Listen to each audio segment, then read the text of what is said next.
Outra questão, né? Claro que a gente ainda vai se debruçar muito ainda sobre essa peça de orçamento, essa peça orçamentária, e ela ainda deve sofrer alterações importantes. Então, não podemos ir a ferro e a fogo com os números que temos hoje, né? Ainda deve haver algum tipo de alteração. De todo modo, nem o Renda Brasil, nem aquele programa de infraestrutura, o Pro Brasil, entraram nessa peça orçamentária. Então, até por isso, deve haver alguma alteração, ou então uma outra PEC, enfim, não se sabe exatamente como será o encaixe do Renda Brasil para os gastos previstos para 2021. Estava olhando também, Carla Megali, aquelas áreas que tiveram uma queda expressiva no orçamento previsto para 2021. E entre essas áreas que tem uma queda expressiva de 27% a menos do que aquilo que havia para 2020, a área do turismo.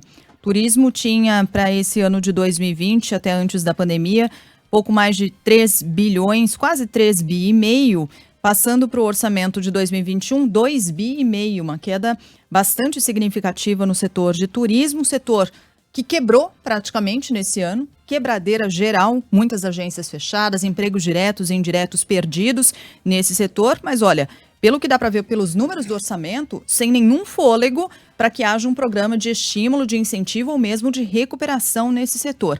Volto a dizer, esses números podem sofrer alterações daqui para frente até o final deste ano, mas olhando por hora, né, quando a gente olha aqui para desenvolvimento regional, infraestrutura e turismo, são aquelas áreas em que houve uma diferença mais significativa, mais importante, diferença para baixo no orçamento previsto para 2021. O turismo era uma das grandes bandeiras desse governo em seu início.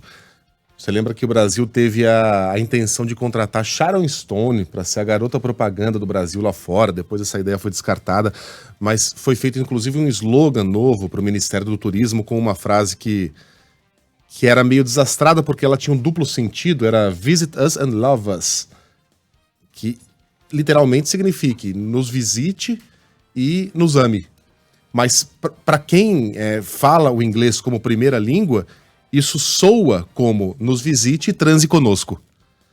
Esse love us não é um termo usado, seria mais adequado, por exemplo, visit us and fall in love, se apaixone.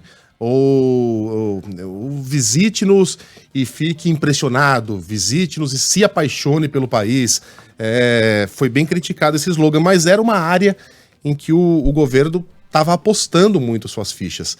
Vocês se lembram da ideia de transformar a região de Angra e Búzios na nova Cancún, enfim, criar vários paralelos com outras regiões que são muito bem sucedidas turisticamente aqui no Brasil. Isso vai ficar para depois.